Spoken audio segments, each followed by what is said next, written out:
जय श्री कृष्णा। 12वां अध्याय परीक्षित का जन्म। ओम नमो भगवते वासुदेवाय। शौनक जी ने कहा, अश्वत्थामा ने जो अत्यंत तेजस्वी ब्रह्मास्त्र चलाया था उससे उत्तरा का गर्भ नष्ट हो गया था, परंतु भगवान ने उसे जीवित कर दिया। यह गर्भ से पैदा हुआ महाज्ञानी महात्मा परीक्षित के, जिन्हें सुखदेव जी ने ज्ञानोपदेश किया था, जन्म कर्म मृत्यु और उसके बाद जो गति उन्हें प्राप्त हुई वह सब यदि आप ठीक समझें तो हमें कहें, हम लोग श्रद्धा के साथ उसे सुनना चाहते हैं। सूत जी ने कहा, धर्मराज युधिष्ठिर अपनी प्रजा को प्रसन्न रखते हुए पिता के समान उसका पालन करने लगे। भगवान श्री कृष्ण के चरण कमलों के सेवन से वे समस्त भोगों से निष्प्रह हो गए थे। शौनक आदि ऋषियों उनके पास अतुल संपत्ति थी।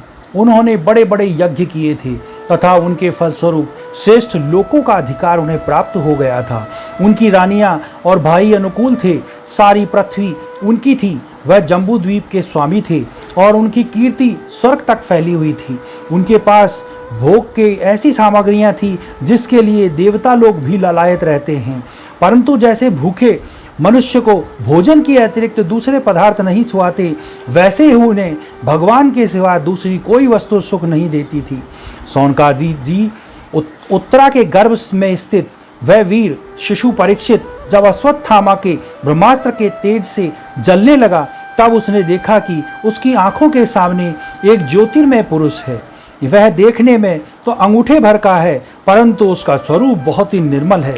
अत्यंत सुंदर श्याम शरीर है, बिजली के समान चमकता हुआ पीतांबर धारण किए हुए है, सिर पर सोने का मुकुट झिलमिला रहा है। उस निर्विकार पुरुष के बड़ी ही सुंदर लंबी लंबी 4 भुजाएं हैं। कानों में तपाए हुए स्वर्ण के सुंदर कुंडल हैं। आंखों में लालिमा है।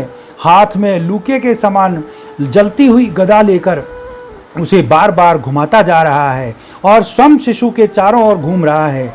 जैसे सूर्य अपनी किरणों से कुहेरे को भगा देता है, वैसे ही उस गदा के द्वारा ब्रह्मास्त्र के तेज को शांत करता जा रहा था।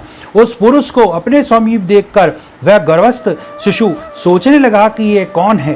इस प्रकार उस मास के गर्भस्थ शिशु के सामने ही धर्मरक्षक अप्रेम भगवान श्री कृष्ण ब्रह्मास्त्र के तेज को शांत करके वहीं अंतर्ध्यान हो गए।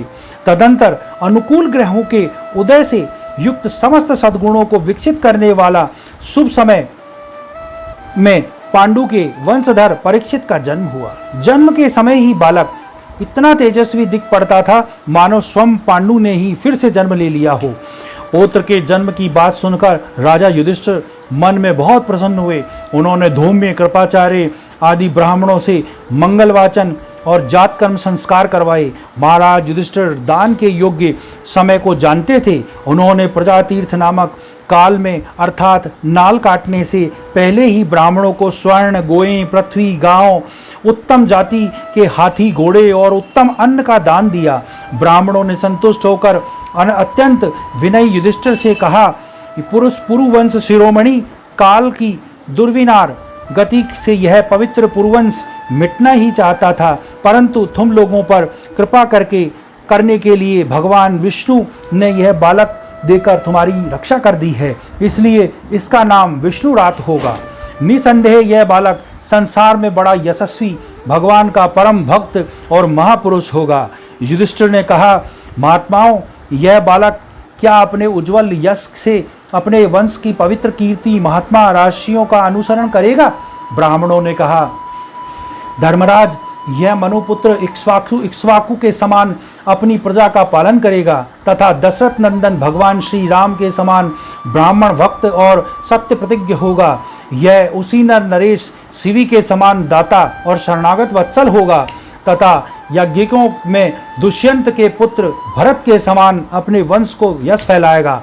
धनुर्धरों में यह सहस्त्रबाहु अर्जुन और अपने दादा पार्थ के समान अग्रगण्य होगा। यह अग्नि के समान दुधर्ष और समुद्र के समान दुस्तर होगा।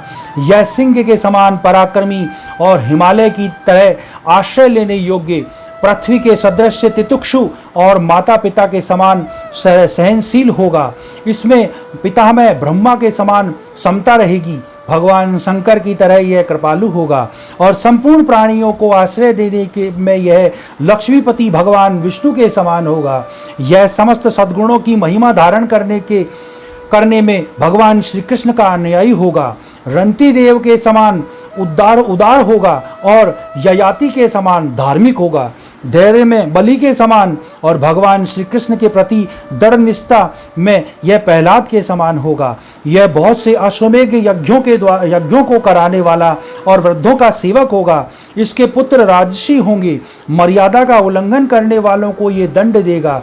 यह पृथ्वी माता और धर्म की रक्षा के लिए कलयुग का भी दमन करेगा। ब्राह्मण कुमार के शाप से तक्षक के द्वारा अपनी मृत्यु सुनकर यह सबकी आसक्ति छोड़ देगा और भगवान के चरणों की शरण लेगा। राजन व्यास नंदन सुखदेव जी से यह आत्मा के यथार्थ स्वरूप का ज्ञान प्राप्त करेगा और अंत में गंगा तट पर अपने शरीर को त्याग कर निश्चय ही अभय पद प्राप्त करेगा। ज्योतिष शास्त्र में के विशेषज्ञ ब्राह्मण राजा युधिष्ठिर को इस प्रकार बालक के जन्म लगन का फल बतलाकर और भेंट पूजा लेकर अपने अपने घरे चले गए।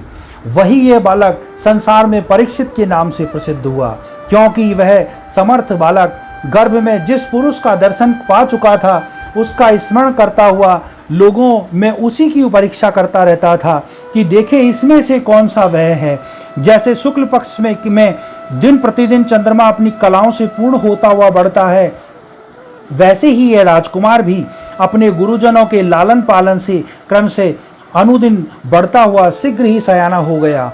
इसी समय स्वजनों के वध का प्रायश्चित करने के लिए राजा युधिष्ठिर ने अश्वमेध यज्ञ के द्वारा भगवान की आराधना करने का विचार किया, परंतु प्रजा से वसूल किए हुए कर और दंड की रकम के अतिरिक्त और कुछ धन न होने के कारण वह बड़ी चिंता में पड़ गए। उनका अभिप्राय समझकर भगवान श्री कृष्ण की प्रेरणा से उनके भाई उत्तर दिशा में राजा मरुत और ब्राह्मणों द्वारा छोड़ा हुआ बहुत सा धन ले आए। उससे यज्ञ की सामग्रियां एकत्रित करके धर्मभीरु महाराज युधिष्ठिर ने 3 अश्वमेध यज्ञों के द्वारा भगवान की पूजा की। युधिष्ठिर के निमंत्रण से पधारने पर भगवान ब्राह्मणों द्वारा उनका यज्ञ संपन्न कराकर अपने सुहृदय ब्राह्मण पांडवों की प्रसन्नता के लिए कई महीनों तक वहीं रहे। सौनक जी उसके बाद भाइयों सहित राजा युधिष्ठिर और द्रौपदी से अनुमति लेकर अर्जुन के साथ यदुवंशियों से घिरे हुए भगवान श्री कृष्ण ने द्वारका के लिए प्रस्थान किया। बोलो भगवान श्री कृष्ण की जय। 12वां अध्याय संपूर्ण। ओम नमो भगवते वासुदेवाय।